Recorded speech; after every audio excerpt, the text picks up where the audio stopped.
बाबा साहब multi faceted personality के रूप में जाने जाते हैं। वो इंडिया के one of the greatest thinkers थे। वो चीफ आर्किटेक्ट थे कॉन्स्टिट्यूशन के, और पूरी लाइफ उन्होंने इक्वालिटी और ह्यूमन डिग्निटी के लिए दे दी। उनके विचार आज भी बहुत रेलेवेंट हैं। सबसे प्रमुख एजुकेशन के माध्यम में, जैसे इन्होंने बोला एजुकेट, एजिटेट, ऑर्गेनाइज, ये 3 शब्द बाबा साहब के हैं। तो क्या करना चाहिए, किस प्रकार से प्रतिकार करना चाहिए, ये समस्या यदि आपके जीवन में कभी आएंगी तो हर वक्त डॉक्टर बाबा साहब आम्बेडकर का पुतला जो है वो आपको मार्गदर्शन करेगा। सिर्फ पुतला नहीं, डॉक्टर बाबा साहब आम्बेडकर के विचार जो है वो आपको आपकी समस्या से हल निकाल के देंगे। बाबा साहब आम्बेडकर को गवर्नमेंट ऑफ इंडिया ने भारत रत्न दिया, लेकिन हम सब उनको विश्व रत्न कहते हैं। वो इसलिए विश्व रत्न कहते हैं उनको कि 1913 से लेके 1917, 20 तक, 25 तक वो कोलंबिया यूनिवर्सिटी और लंदन स्कूल ऑफ इकोनॉमिक्स जैसे स्कूल में पढ़े, और आज भी उनकी चर्चाएं पूरे विश्व के बहुत बड़ी बड़ी यूनिवर्सिटीज में होती है। इसलिए हम उनको विश्व रत्न कहते हैं। हम उनको विश्व रत्न इसलिए भी कहते हैं कि बाबा साहब की आप किताब पढ़ोगे या बाबा साहब के जितने भी ग्रंथ पढ़ोगे तो वो ग्रंथ किताबें नहीं है, वो एक संशोधन है। मैं देखा जब मैं कोविड का टाइम था, तो कोविड के टाइम में हमारे जो आउटसोर्सिंग के जो लोग थे तो उनको 6-6, 7-7 महीने तक के तनख्वाह नहीं मिला। उनके मेरे पास फोन आने लगे कि भाई 6 महीने से तनख्वाह नहीं मिला है, 7 महीने से तनख्वाह नहीं मिला है। तो उस समय कोविड के समय में जो सैलरी एंड वेजेस है उस हेड में तो पैसा आ रहा था, बाकी हेड में नहीं आ रहा था। तो तब फिर हमारे ऑफिसर से हमने बात किया, उन्होंने बात को सुना और उनको फिर तुरंत दिल्ली में बात करके ये करके और ये जो आउटसोर्सिंग का जो ये है उनको पेमेंट दिलाया गया।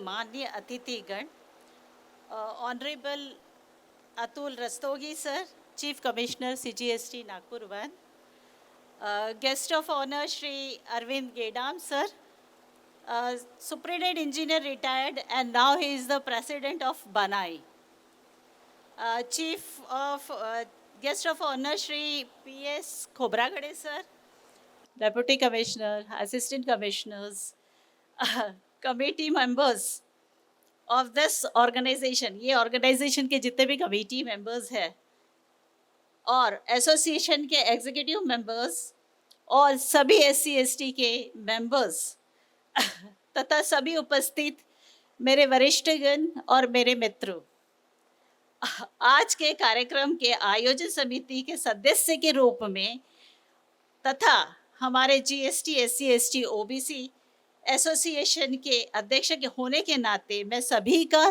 तहे दिल से स्वागत करती हूँ। सभी को सुप्रभात, जय भीम। आज हम सभी यहाँ एक ऐसे महापुरुष, जिनकी 135वीं जयंती के पावन अवसर पर एकत्रित हुए हैं, जिनका नाम केवल इतिहास में ही नहीं बल्कि उस दिल में अंकित है जो अन्याय, सम्मान और मानव गरिमा में विश्वास रखता है।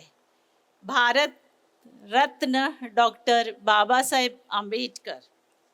आज हम इस मंच पर खड़े होकर मैं स्वयं को गौरवित महसूस करती हूँ, न केवल इस प्रतिष्ठा विभाग के एक कर्मचारी के नाते बल्कि GST केंद्रीय उत्पादक शुल्क एवं सीमा शुल्क SC/ST कर्मचारी कल्याण संघ नागपुर के अध्यक्ष के रूप में भी आज का दिन हम सभी के लिए महत्वपूर्ण और उपलब्धि का है, क्योंकि आज 14 अप्रैल 2026 डॉक्टर बाबा साहेब अम्बेडकर जयंती पहली बार आधिकारिक रूप में हमारे कार्यालय में मनाई जा रही है।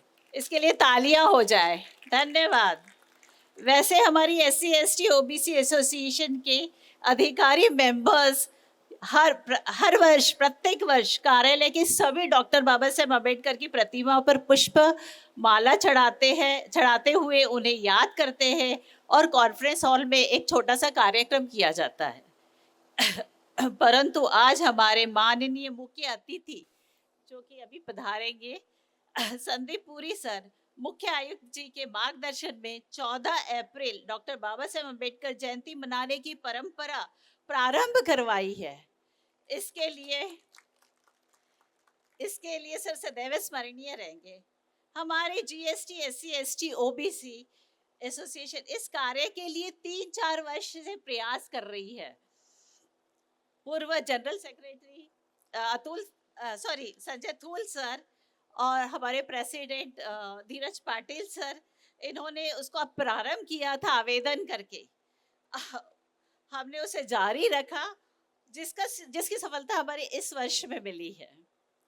इसका पूरा श्रेय हमारे मुख्य आयुक्त श्री संदीप पुरी सर को जाता है। बाबा साहब का कहना था, मानव जीवन का एक अंतिम उद्देश्य मस्तिष्क का विकास होना चाहिए। यह केवल एक वाक्य नहीं बल्कि एक जीवन दर्शन है। जहां समाज में भेदभाव है, उन्होंने समता का बीज बोया, और जहां अन्याय है वहां उन्होंने संघर्ष का रास्ता दिखाया। जहां लोग मौन थे वहां वे आवाज बनकर गूंजे। सच्ची अम्बेडकर जयंती केवल पुष्पमाला चढ़ाकर यह भाषण देना नहीं है। सच्ची अम्बेडकर जयंती तो तब है उनके विचारों को हम अपने जीवन में उतारे। एक सरकारी कर्मचारी के रूप में हमारा कर्तव्य केवल नियमों का पालन करना ही नहीं है। हमारा वास्तविक दायित्व उस संविधान की आत्मा की रक्षा करना है जिन्हें बाबा साहब ने अपने श्रम और अपने संघर्ष से गढ़ा है। आइए हम यह संकल्प ले, हम अपने कार्यस्थल को और अधिक समावेशशील, संवेदनशील और न्यायपूर्वक बनाएंगे। हम भेदभाव के खड़े होंगे, भेदभाव के खिलाफ खड़े होंगे। हम हर व्यक्ति के सम्मान और अधिकारों की रक्षा करेंगे। हर वक्त यदि बाबा साहब उस समय में जब वह दरवाजे उनके लिए बंद थे, उठकर खड़े हो सकते थे, इतिहास रच सकते थे, तो हम आज भारत में बदलाव ला सकते हैं। हम भी एक नई रोशनी बना सकते हैं, हम भी एक नई दिशा दे सकते हैं। आइए हम केवल उनके विचारों की बात ना करें बल्कि उन्हें अपने आचरण में उतारे, उन्हें अपने कर्मों में जिए और उनके सपनों का भारत बनाने के में योगदान करें। इधर ही मैं अपने 2 शब्द विराम करती हूँ। धन्यवाद सबको। जय भीम और सभी का तहे दिल से धन्यवाद। कार्यक्रम की अगली कड़ी में मैं all India federation SC/ST employees welfare organisation Delhi के राष्ट्रीय अध्यक्ष श्रीमान संजय थुल से आग्रह करूंगा कि वो मंच पर आएं और अपने विचार साझा करें। मन करता हूँ मंच पर आसीन हमारे chief commissioner Atul Rastogi sir,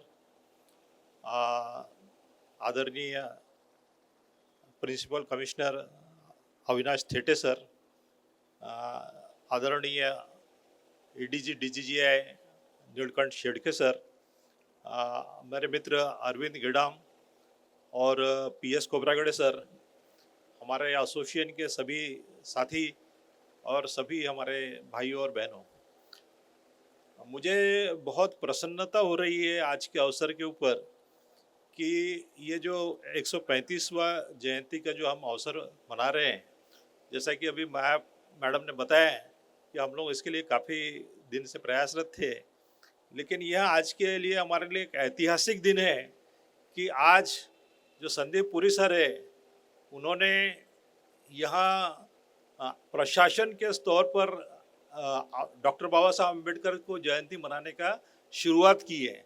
और यहाँ प्रशासन के तौर पर डॉक्टर बाबा साहब अम्बेडकर का ये पहला जयंती है। और यहाँ जब तक भी हमारा ये विभाग में रहेगा तो हम संदीप पुरी साहब का नाम बिल्कुल याद रखा जाएगा। तो संदीप पुरी साहब के लिए मैं चाहूँगा कि उन्होंने जो किया है, और उन्होंने ऑर्डर भी इतना अच्छा निकाला कि उन्होंने ना सिर्फ इस साल के लिए बल्कि ऑर्डर में भी यह व्यवस्था कर दी कि हर साल यह मनाया जाएगा और कौन कमेटी रहेगा और कौन आगे इसको मनाया जाएगा। तो सिर्फ ये ना एक साल के लिए बल्कि सालों साल के लिए व्यवस्था कर दी है। तो हमारा जो प्रशासन है उसका मैं बहुत बहुत आभार व्यक्त करता हूँ कि उन्होंने हमारा जो काफ़ी दिनों से हमारा डॉक्टर बाबा साहब अम्बेडकर को मानने वालों का जो डिमांड था कि यहाँ जयंती होना चाहिए, तो ये और ये खासकर ये जो डॉक्टर बाबा साहब अम्बेडकर की कर्मभूमि है, बाकी कहीं हो ना हो, यहाँ तो दीक्षा भूमि है, तो यहाँ तो होना बहुत ज़रूरी है। तो दीक्षा भूमि में यह चालू हुआ है, यह बहुत ही यानी प्रशंसनीय चीज़ है, ये हमारे एडमिनिस्ट्रेशन के लिए भी और इसके लिए भी। हम अगर डॉक्टर बाबा साहब अम्बेडकर को देखते हैं तो उनका जो फिलॉसफी है वो देखेंगे तो हमारा जो संविधान का, हमने जो भारत का संविधान की यहाँ पर भी लगाया, यहाँ भी सांकला साहब ने लगाया, हमारे चीफ कमिश्नर सांकला साहब थे। तो सांकला साहब को भी हम आज याद करते हैं कि सांकला साहब ने यह जो संविधान का जो प्रियम्बल है यहाँ लगाया है, स्थापित किया है। तो यहाँ जो है कि हमारा डॉक्टर बाबा साहब अम्बेडकर का विचारों का फिलॉसफी क्या था, तो वहाँ चाहते थे कि यह जो देश हो वह स्वतंत्रता, भाईचारा, न्याय पर आधारित व्यवस्था, समता, स्वतंत्रता, भाईचारा एवं न्याय पर आधारित समाज व्यवस्था का निर्माण करना चाहते हैं। और उनका पूरा मकसद ही था कि वहाँ इस देश में सब लोग समान हो, आर्थिक रूप से समान हो, सामाजिक रूप से बराबरी हो और भेदभाव ना हो, स्वतंत्रता हो, जस्टिस हो। तो यहाँ जो प्रिंसिपल है आज यहाँ ग्लोबल लेवल पर एक्सपेक्ट हो रहे हैं। और आज यहाँ विचारों की ना सिर्फ हमारे देश में बल्कि हम दुनिया का जो स्थिति देख रहे हैं कि आज जिन्होंने बहुत प्रगति भी कर ली है वो आपस में लड़ रहे हैं और मानवता का कितना नुकसान हो रहा है। तो यहाँ बाबा साहब के विचारों का आज ग्लोबल लेवल पर एक्सेप्टेबिलिटी बढ़ रहा है कि समानता, स्वतंत्रता, भाईचारा और न्याय, यहाँ ऐसा विचार है वहाँ के सभी के हित का है, चाहे वो किसी भी देश का नागरिक हो, चाहे वह कोई जाति का हो, चाहे वो कोई धर्म का है। तो आज अगर हम देख लेंगे तो पहले की तुलना में बाबा साहब अम्बेडकर का जो एक्सेप्टेबिलिटी है पहले से कहीं ज़्यादा बढ़ रही है। साथियों, जब हम अपने बाबा साहब के विचारों को मानना यानी क्या है, ये नहीं कि हम लोग सिर्फ एक दिन जयंती मना लें और बाकी फिर हम अपने तरीके से ढर्रे से ही काम करते रहे। बाबा साहब के विचारों को मानना यानी वहाँ जो चाह रहे थे उसे हमको अपने जीवन में उतार के काम करना है। और हम लोगों को बहुत बार हमारे इर्द गिर्द भी ये चीज़ें नज़र आती है। मैं जैसे उदाहरण देना चाहूँगा कि मैं जब इधर ऑडिट में मेरा पोस्टिंग था एज ए असिस्टेंट कमिश्नर करके, मेरे पास उधर एडमिनिस्ट्रेशन का चार्ज था। तो हमारे यहाँ जो आउटसोर्सिंग में काम करने वाले जो लोग हैं और सिक्योरिटी गार्ड्स हैं, तो इनका जो बिल पास करने के लिए आता था, तो मैं देखा कि ये जो आउटसोर्सिंग में जो काम करने वाले हमारे यहाँ जो लोग हैं उन्हें हार्डली 10,000 12,000 रुपये मिल रहे हैं और बहुत से ज़्यादा जगह उनको न्यूनतम वेजेस भी, मिनिमम वेजेस है, वहाँ भी नहीं दिया जा रहा था। तो मैं जब वहाँ था तो मैंने हमारा जो जब बिल पास करने आया मेरे पास एज ए असिस्टेंट कमिश्नर करके, तो मैंने बोला कि भैया ये बिल के साथ आप यहाँ दीजिए कि ये आपने कब पेमेंट कर दिया है, किस किस को कितना पेमेंट कर दिया है, और साथ ही एक अंडरटेकिंग भी दीजिए कि यहाँ जो पेमेंट है that is accordance with the minimum wages act. यह जो पेमेंट है हम मिनिमम वेजेस एक्ट से हम दे रहे करके। तो उन्होंने देने में दिक्कत हुआ क्योंकि मिनिमम वेजेस एक्ट के तहत ये है कि उन्हें बैंक में अकाउंट खुलवाना पड़ता है और वो बैंक के थ्रू पेमेंट करना है उनके जो आउटसोर्सिंग वालों को जो काम कर रहे हैं। तो फिर उनको बैंक में अकाउंट खुलवाना पड़ा और जहाँ 10-12 हज़ार रुपये देते थे वो 17-18 हज़ार रुपये देना पड़ा। उनको भी मालूम नहीं था मिनिमम वेजेस एक्ट क्या है। तो अगर हम छोटा सा भी प्रयास करें तो जो 10-12 हज़ार रुपये मिल रहा था वह उनको 17-18 हज़ार रुपये पहुंच गया। तो ये जो 10-12 हज़ार जिनको मिल रहे हैं उसके लिए 5-7 हज़ार रुपये अगर बढ़ जाता है तो वो एक 5-7 हज़ार रुपये का अमाउंट है महीने का, वहाँ उसके लिए बहुत बड़ा अमाउंट है। अगर हम लोग अपने लाइफ में ऐसा छोटा छोटा भी प्रयास करें तो हम लोग बहुत सारा जो काम कर सकते हैं। तो ये जो आउटसोर्सिंग है तो यहाँ हमारे जो बाबा साहब ने अधिकारों को दिलाने का काम किया, तो वहाँ तो इतने डरे हुए हैं कि वहाँ अपने अधिकारों के लिए बात नहीं कर सकते। लेकिन हम लोग जहाँ पर है अगर हम प्रयास करें तो इनको हम लोग अधिकार दिला सकते हैं और उसके लिए बहुत विशेष प्रयास करने का ज़रूरत नहीं है। मैं देखा जब मैं कोविड का टाइम था तो कोविड के टाइम में हमारे जो आउटसोर्सिंग के जो लोग थे तो उनको 6-7 महीने तक की तनख्वाह नहीं मिला। उनके मेरे पास फ़ोन आने लगे कि भाई 6 महीने से तनख्वाह नहीं मिला है, 7 महीने से तनख्वाह नहीं मिला है। तो उस समय कोविड के समय में जो सैलरी एंड वेजेस है उस हेड में तो पैसा आ रहा था, बाकी हेड में नहीं आ रहा था। तो तब फिर हमारे ऑफिसर से हमने बात किया, उन्होंने बात को सुना और उनको फिर तुरंत दिल्ली में बात करके ये करके और ये जो आउटसोर्सिंग का जो ये है उनको पेमेंट दिलाया गया।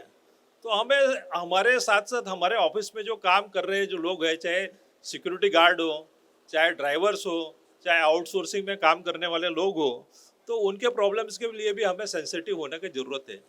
हम तो अपने अधिकारों के लिए बहुत लड़ते रहते हैं। हमें 1196 से नहीं मिला है तो हम कोर्ट में जाते हैं, जबकि हमको बहुत सारा कुछ मिल चुका है। लेकिन जो हमारे ऑफिस में काम कर रहे हैं, हमारे साथ जो ड्राइवर है, हम नहीं सोचते कि यार इसको मिनिमम वेजेस मिल रहा है या नहीं मिल रहा है, कि इसको भी मिनिमम वेजेस मिलना चाहिए। तो जो ड्राइवर है हम जो ज़्यादा चिंतित इसके लिए रहते हैं कि हमारी गाड़ी बड़ी हो, नई गाड़ी हो, लेकिन हम टेंडर में यहाँ भी डाले कि भाई जो गाड़ी हम लगाए तो साथ साथ में ड्राइवर को मिनिमम वेजेस भी दिया जाए। अगर हम इस तरीके से करें तो हमारे जो ऑफिस में ही काम करने वाले बहुत सारे लोग हैं, हम उन्हें उनका जो अधिकार है, जो जायज़ अधिकार है, जो कानूनी रूप से मिला अधिकार है, हम उन्हें उनको दिला सकते हैं। साथियों, जब हम लोग इधर आए, जो जीएसटी भवन है, यहाँ पहले सिर्फ कमिश्नर इंचार्ज हुआ करते थे। उसके बाद कमिश्नर इंचार्ज होने के बाद यहाँ पर फिर चीफ कमिश्नर आ गए, फिर कमिश्नर 1 हो गया, फिर कमिश्नर 2 हो गया, फिर कस्टम कमिश्नर हो गया। वो यहाँ बैठने का बहुत दिक्कत था। तो मैं जब इधर आया यहाँ पर posting as assistant commissioner division में, तो एक हमारा रेंज जो है पूरा रेंज 10 बाय 15 के कमरे में एक एक रेंज चल रहा था, जिसमें इंस्पेक्टर भी थे, सुपरिटेंडेंट भी थे, सारे थे। और बहुत जगह तो ऐसा था कि बैठने के लिए लड़ाई होता, रोटेशन में बैठना पड़ता था। लेकिन मैं शुक्रिया अदा करूँगा हमारे थेटे सर का, जिन्होंने सपोर्ट किया और जगह लेने के लिए बोला। तो हमने एक तुरंत ही 3-4 महीने के अंदर ही जगह लिया और वहाँ बना के शिफ्ट किया। तो आज अगर हम अपनी बात को रखें तो ऐसा बात नहीं है कि एडमिनिस्ट्रेशन हमारी बात को सही चीज़ों को मानता नहीं है। बात है हमको हमारे चीज़ों को सही तरीके से रखने का। अगर हम सही तरीके से हमारी चीज़ों को रखेंगे तो एडमिनिस्ट्रेशन ज़रूर मानते हैं, लेकिन हमें यहाँ सोचना चाहिए कि ये हो सकता है, हमें भी कहीं ना कहीं पहल करने की ज़रूरत है। आज हमने पहल की तो जो ऑडिट था, ऑडिट कमिश्नरेट है, वहाँ भी बैठने का बहुत समस्या था। तो जो सीबीआई का जगह खाली हुआ बिल्डिंग में हमने प्रयास किया तो सीबीआई का भी जगह लिया। तो आज जो ऑडिट कमिश्नरेट में भी जो बैठने का जो समस्या था हमारे इंस्पेक्टर सुपरेंट्स का, वहाँ भी काफ़ी हद तक के सॉल्व हो गया है। और यहाँ पर भी हमारा जो नीचे लेवल के जो कर्मचारी है, चाहे टीए हो, चाहे इंस्पेक्टर्स है, सुपरेंट्स है, उसको बैठने का यहाँ से जाने की वजह से यहाँ भी समस्या सॉल्व हो गया है। तो मेरा इस अवसर पर यही कहना चाहता हूँ कि बाबा साहब आम्बेडकर का जो विचार है, वो जो फिलॉसफी है, उसको हमको जीवन में उतारने की ज़रूरत है।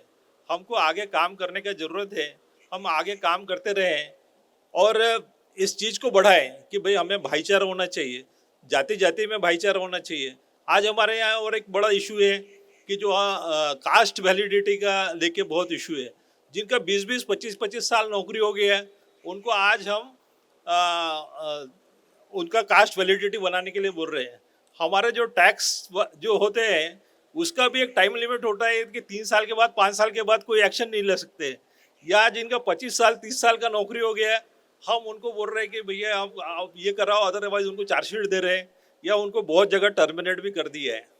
तो यहाँ जो चीज़ें हैं, जो हमारा जो कास्ट वैलिडिटी का जो समस्या है, और वो उस वजह से हमारे जो लोग काफ़ी प्रॉब्लम्स में हैं, तो इसको भी एक सहानुभूति पूर्वक ढंग से इसको सॉल्व करने का ज़रूरत है।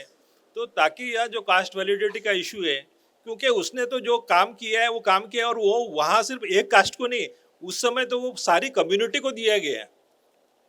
और यह एक कम्युनिटी का डिस्प्यूट था कि भैया ये करके, ऐसा नहीं कि किसी एक आदमी ने अलग से कास्ट सर्टिफिकेट फर्जी बनाया या इस तरीका नहीं है।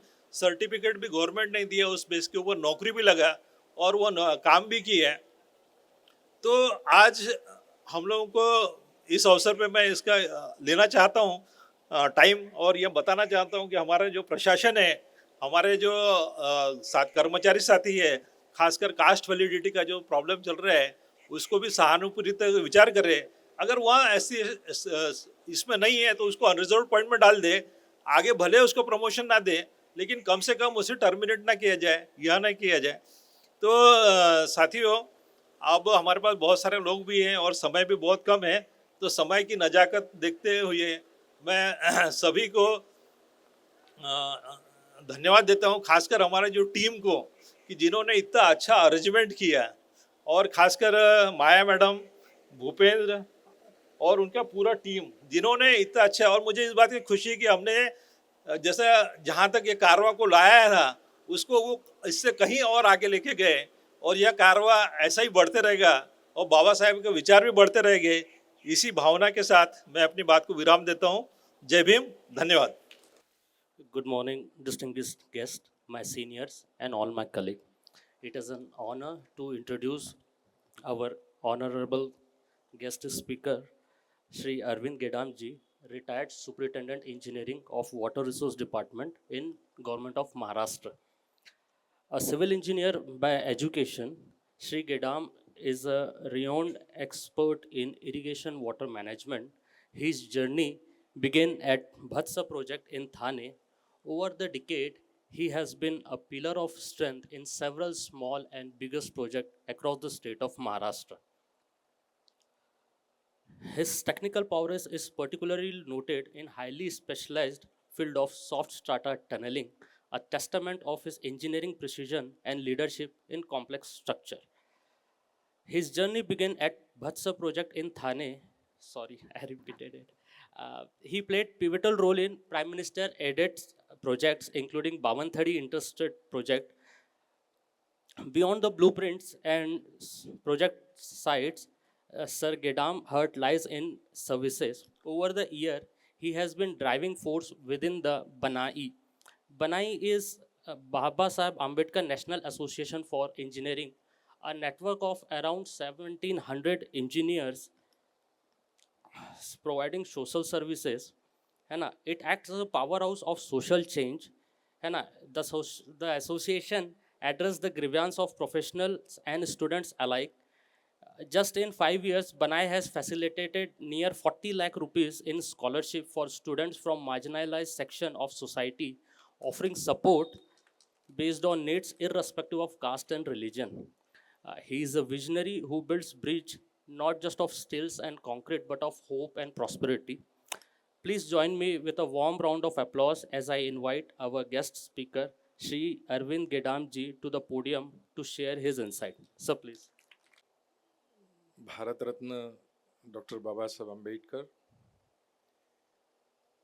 आज बाबा साहब की 135वीं जयंती के उपलक्ष्य में इस कार्यक्रम के चीफ गेस्ट आदरणीय संदीप पुरी जी, विचार मंच पर उपस्थित Rastogi sir, Thete sir, Shedke sir, मेरे सहपाठी खोबरागड़े सर, संजय थूल सर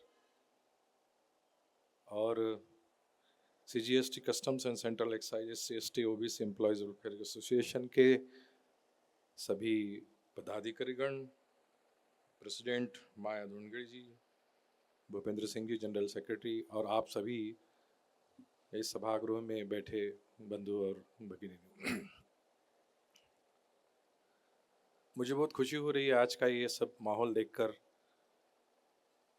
कि CGST के इस कैंपस में बाबा साहब के अर्धपुतला अर्धकृति स्टैचू का इनागुरेशन आज हुआ है और बहुत ही उत्साहवर्धक वातावरण में ये जयंती मनाई जा रही है। खुशी इस बात की भी है कि आप सभी को मालूम होगा कि बाबा साहब अम्बेडकर ने अपने सोशियो पॉलिटिकल जीवन की जो शुरुआत है वो महाराष्ट्र के महाड़ सत्याग्रह से की थी, और अभी उस घटना को, उस संघर्ष को, उस क्रांति को 100 साल पूरे हो रहे हैं। मैं आप सब लोगों को बधाई देता हूं कि उस क्रांति के 100 साल पूरे होने के इस शताब्दी वर्ष में आपने डॉक्टर बाबा साहब अम्बेडकर की इस प्रतिमा का इस कैंपस में स्थापित किया।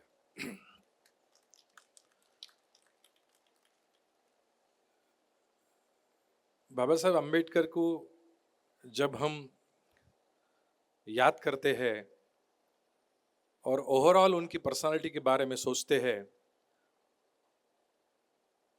तो हम लोगों को ये बताया गया कि डॉक्टर बाबा साहब अम्बेडकर केवल संविधान के निर्माता थे और उनका जीवन इस देश के दलित और पिछड़े लोगों की उन्नति के लिए ही काम आया था। बस इतना ही उनकी पहचान बताई जाती है। लेकिन आप सब लोग पढ़े लिखे लोग हैं, प्रबुद्ध लोग हैं, और आप लोगों ने उनके बारे में बहुत सी व्याप्ति और व्यापक दृष्टिकोण से उनको पढ़ा है। फिर भी आज उनकी जयंती के उपलक्ष्य में थोड़ा सा मैं आपकी अनुमति से आपको कुछ थोड़ा सा मुझे जो समझा वो बताना चाहता हूँ। मैं एक इंजीनियर आदमी हूँ, इसलिए डॉक्टर बाबा साहब अम्बेडकर की पूरी जीवनी को एक थोड़ा सा विश्लेषण के रूप में करना चाहता हूँ कि पूरा का पूरा उनका जीवन, right from his birth, his education and till his death, उन्होंने जो कुछ भी किया वो क्यों किया। हमारे बहुत से विद्वानों को और बहुत से सहपाठियों को मैं सवाल पूछते रहता हूं कि बाबा साहब अम्बेडकर के आंदोलन का उनके जीवन में मकसद क्या हो सकता है। तो बहुत से लोग कुछ अलग अलग जवाब देते हैं, लेकिन मुझे जो नजर आया और मेरे विश्लेषण की दृष्टिकोण से जो मुझे में लगा, मैं आज आपको शेयर करना चाहता हूं। बाबा साहब अम्बेडकर को गवर्नमेंट ऑफ इंडिया ने भारत रत्न दिया, लेकिन हम सब उनको विश्व रत्न कहते हैं। वो इसलिए विश्व रत्न कहते हैं उनको कि 1913 से लेके 1917, 20 तक, 25 तक वो कोलंबिया यूनिवर्सिटी और लंदन स्कूल ऑफ इकोनॉमिक्स जैसे स्कूल में पढ़े, और आज भी उनकी चर्चाएं पूरे विश्व के बहुत बड़ी बड़ी यूनिवर्सिटीज में होती है। इसलिए हम उनको विश्व रत्न कहते हैं। हम उनको विश्व रत्न इसलिए भी कहते हैं कि बाबा साहब की आप किताब पढ़ोगे या बाबा साहब के जितने भी ग्रंथ पढ़ोगे तो वो ग्रंथ किताबें नहीं है, वो एक संशोधन है। और बाबा साहब जब किसी भी किताब को, किसी भी ग्रंथ को जब लिखते थे तो उसके पहले, वो ग्रंथ को लिखने के पहले वो ग्रंथ क्यों लिखा जा रहा है उसकी समस्या के ऊपर में विचार करते थे। और केवल समस्या के ऊपर में विचार न करते हुए उस समस्या की जड़ तक जाके उसका संशोधन करते थे, और उसका संशोधन करने के बाद में उनके ग्रंथ के रूप में उनकी उपाय भी आते थे, योजना भी बताते थे। और वो सिर्फ बताते भी नहीं थे, तो जिस समय में उनको वक्त मिला, मौका मिला संविधान बनाने का, तो उसका इम्प्लीमेंटेशन कैसे किया जाए, उसकी ध्येय धोरण जिसको हम स्ट्रेटेजी बोलते हैं, वो इम्प्लीमेंटेशन भी उन्होंने अपने संशोधन के तहत करके दिखाया।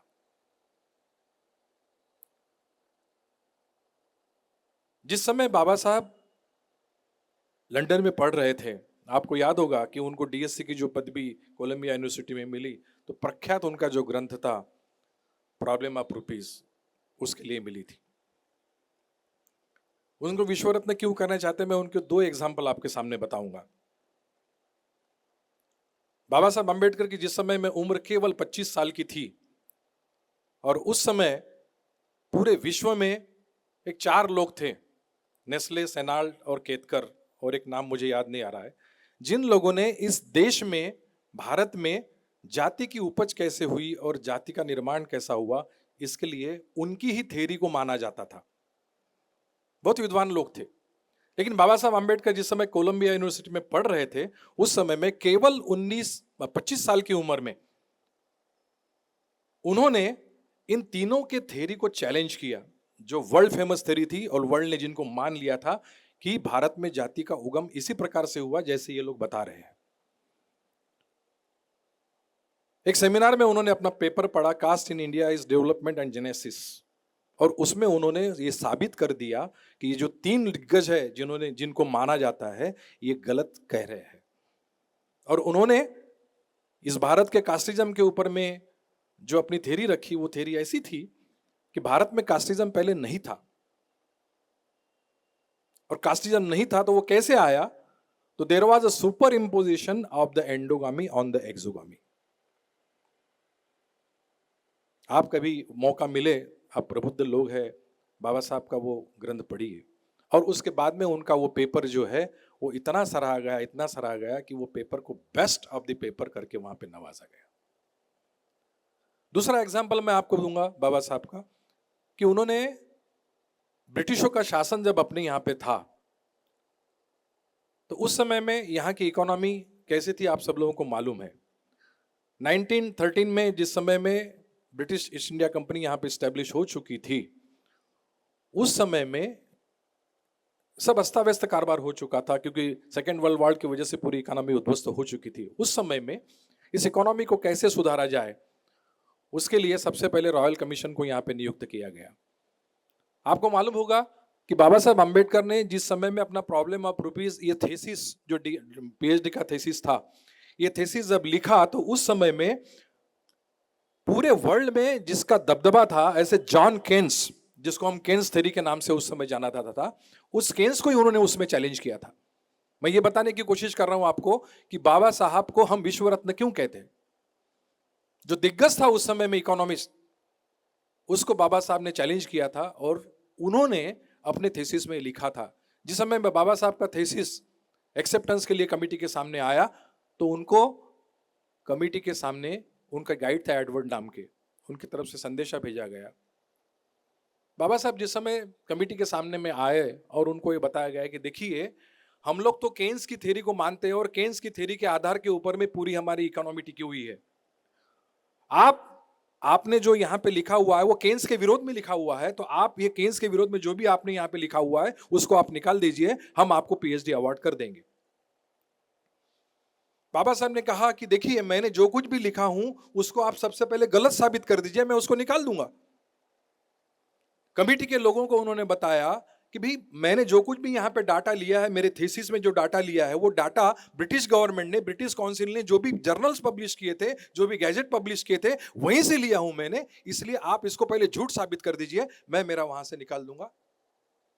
अब कमेटी के सामने ये सवाल पैदा हुआ कि हमारा ही गैजेट और हमने ही पब्लिश किया और हमारा ही डाटा लेके ये केन्स की थ्योरी को गलत साबित करने के लिए निकले हैं, कैसे इसको हम लोग नकारेंगे।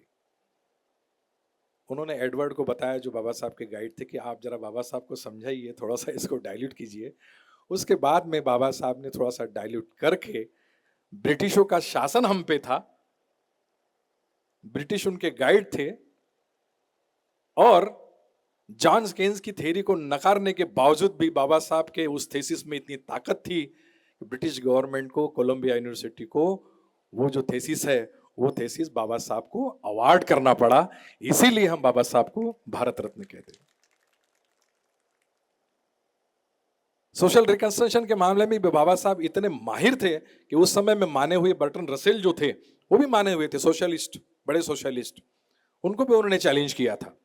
बाबा साहब की खासियत की थी, बाबा साहब छोटे मोटे लोगों को चैलेंज करते ही नहीं थे।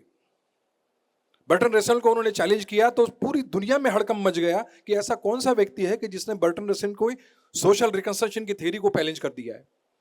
तो बर्टन रसेल खुद बाबा साहब को मिलने आए, उनको ऐसा लगा कि मुझे चैलेंज करने वाला कोई जरूर मुझसे बड़ा उम्र में भी हो गया, ऐसा बड़ा आदमी होगा। लेकिन जिस समय बाबा साहब को मिले तो देखे तो सामने में बैठा एक 25-30 साल का लड़का।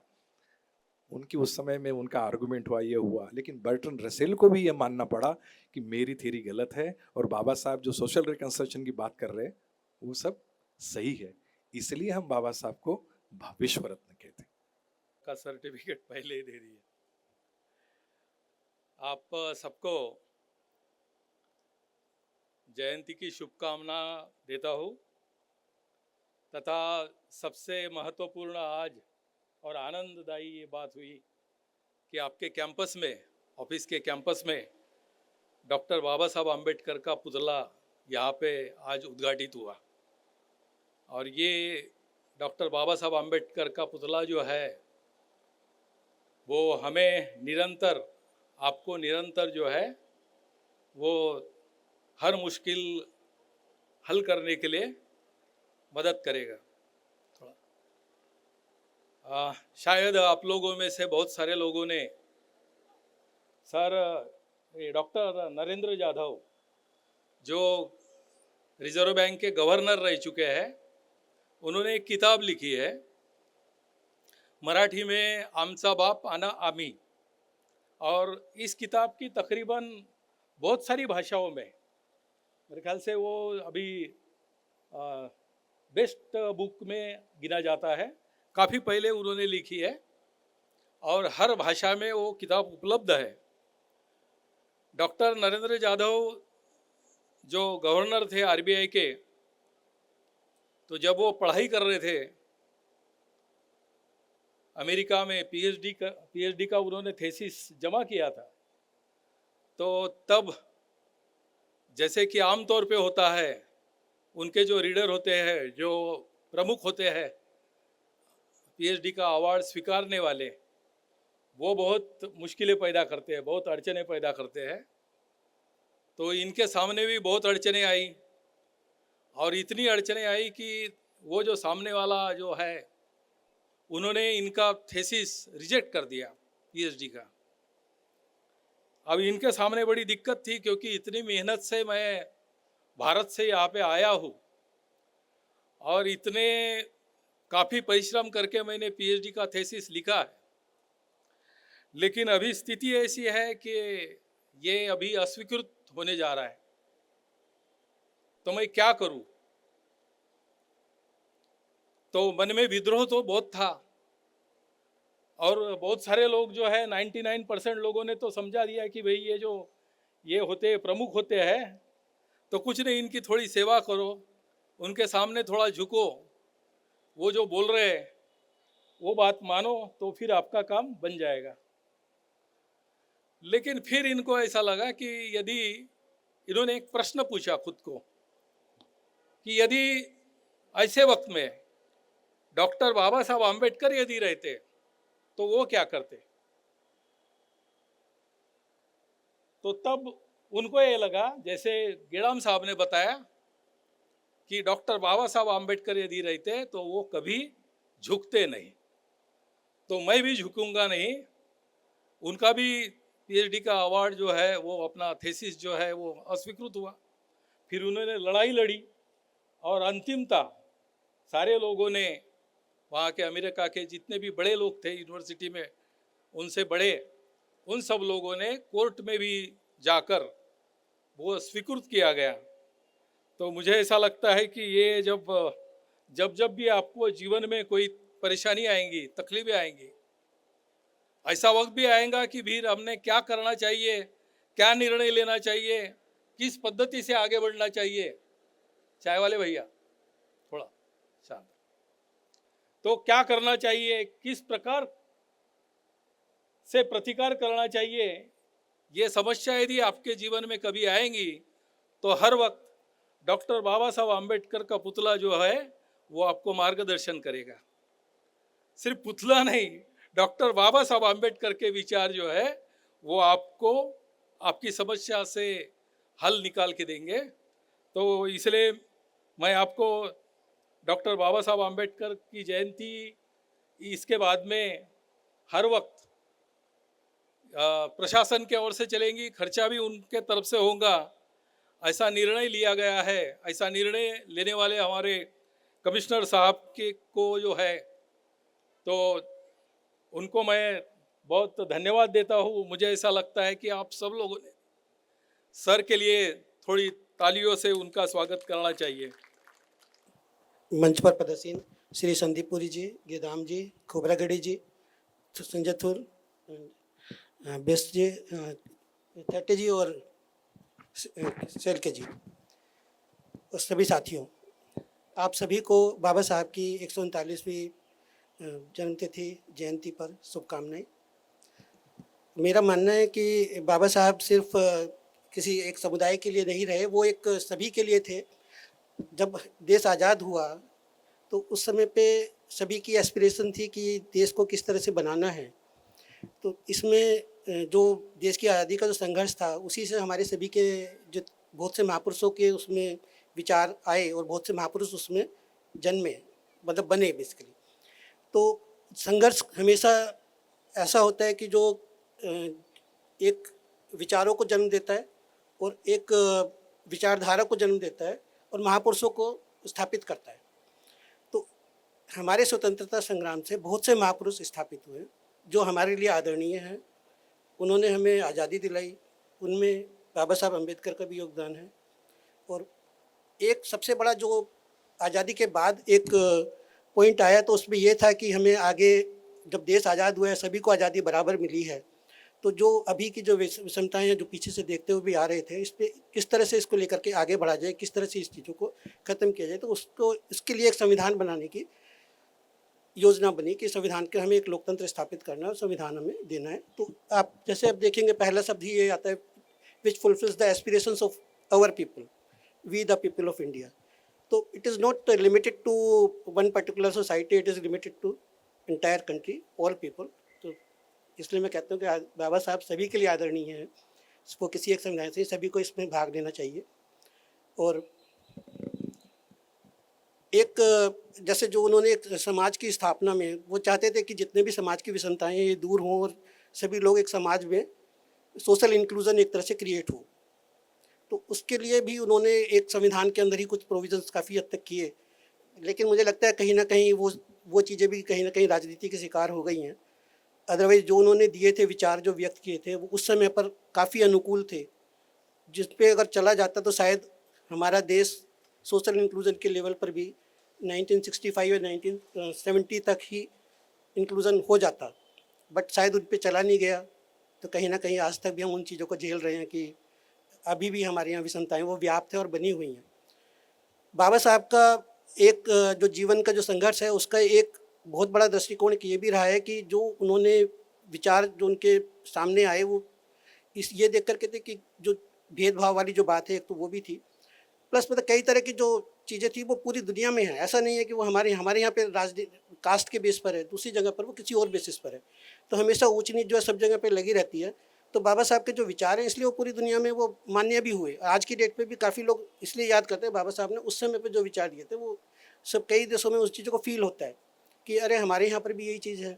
तो ये लेकिन उनके यहाँ पर अभी तक उन चीज़ों को दिखाने वाला कोई महापुरुष बना नहीं है, इसलिए हमारे बाबा साहब अभी भी वहाँ पर माने जाते हैं। अब मैं श्री संदीप पुरी सर मुख्य आयुक्त से निवेदन करती हूँ कि वह यहाँ आकर अपने विचार व्यक्त करें। मंच पे बैठे सब मान्यवर गण, अतिथिगण, प्रिय दोस्तों, आज का दिन बाबा साहब का दिन है। आप सबको इन सब की मुबारक। ये नागपुर की धरती पावन धरती है, पवित्र धरती है, यहीं से सब उत्पन्न हुआ। मैं बाबा साहब के प्रति जो स्नेह है, जो मानता है, इस ऑफिस में, इस ऑगस्ट गैदरिंग में मैं सोचता हूँ अनपैरेलल्ड है।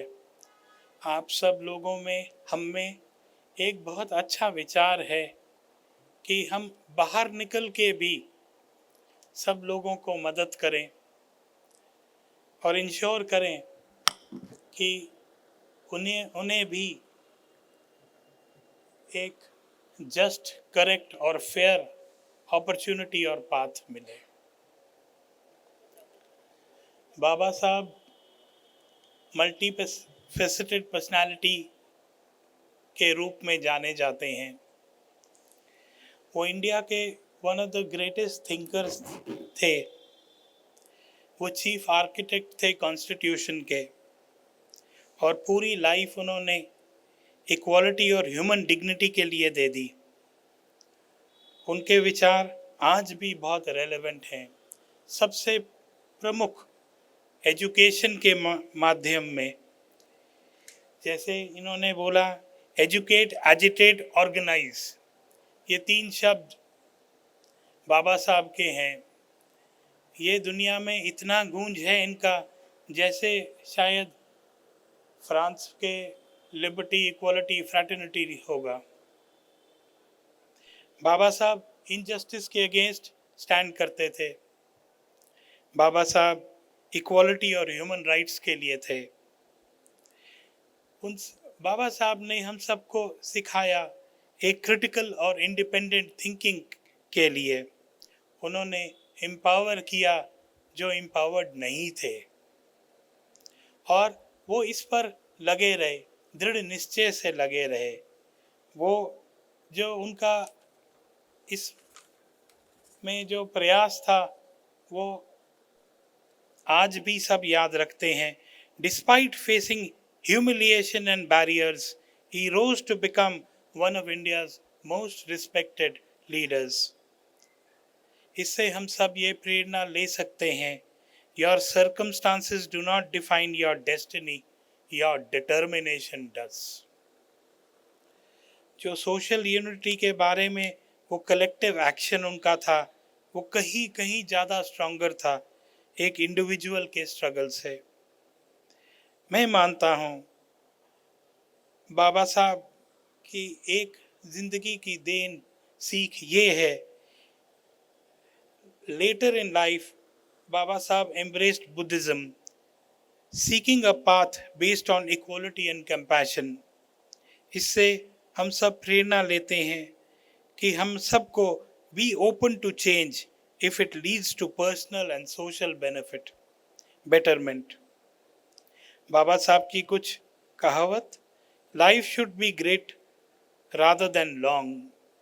I measure the progress of a community by the degree of progress which women have achieved।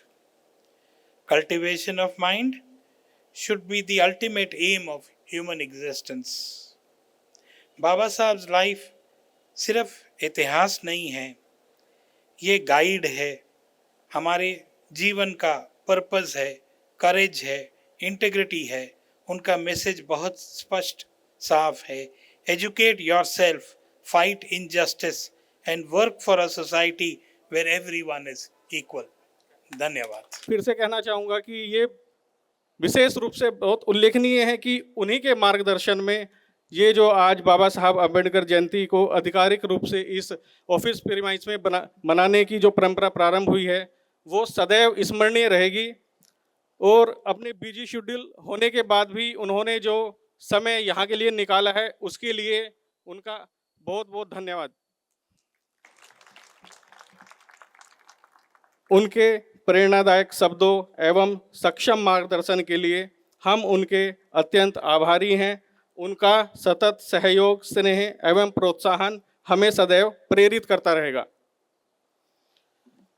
मैं हमारे विशिष्ट अतिथि श्री अरविंद गेडाम जी, सेवानिवृत्त अधीक्षण अभियंता एवं वर्तमान में बनाई के अध्यक्ष का भी हृदय से धन्यवाद करता हूं। उनके प्रेरणादायक विचार, मूल्यवान मार्गदर्शन और स्नेहपूर्ण सहयोग हमें सदैव ऊर्जा प्रदान करते रहेंगे। हम उनके विशेष रूप से आभारी हैं कि उन्होंने हमारा निमंत्रण स्वीकार कर अपना अमूल्य समय हमें दिया। साथ ही PWD के सेवानिवृत्त उप अभियंता एवं बनाई के पूर्व अध्यक्ष श्री PS खोबरागड़े जी की गरिमा में उपस्थिति उनके अत्यंत व्यस्त कार्यक्रम के बावजूद भी इस अवसर के महत्व को दर्शाती है। आपकी उपस्थिति हम सभी के लिए प्रेरणा स्रोत रहेगी। मैं हमारे मार्गदर्शक एवं शुभचिंतक श्री संजय थूल साहब, अध्यक्ष all India federation of SC/ST organisation Delhi तथा हमारे संघ के मुख्य संरक्षक श्री धीरज पाटिल सर का भी हृदय से आभार व्यक्त करता हूं। मैं हमारे मुख्य आयुक्त श्री अतुल रस्तोगी जी सर का इस भव्य आयोजन में सहयोग एवं अपना अमूल्य समय देने के लिए धन्यवाद प्रकट करता हूं। इसी प्रकार मैं हमारे आयुक्त श्री अविनाश थेटे साहब का भी धन्यवाद करता हूं, जिन्होंने हमारे संघ को सदैव प्रोत्साहित किया है और अपना सहयोग हमेशा प्रदान किया है। मैं अतिरिक्त महानिदेशक श्री नीलकंठ शेलके सर जी का भी इस कार्यक्रम में उपस्थिति हेतु हार्दिक धन्यवाद करता हूं।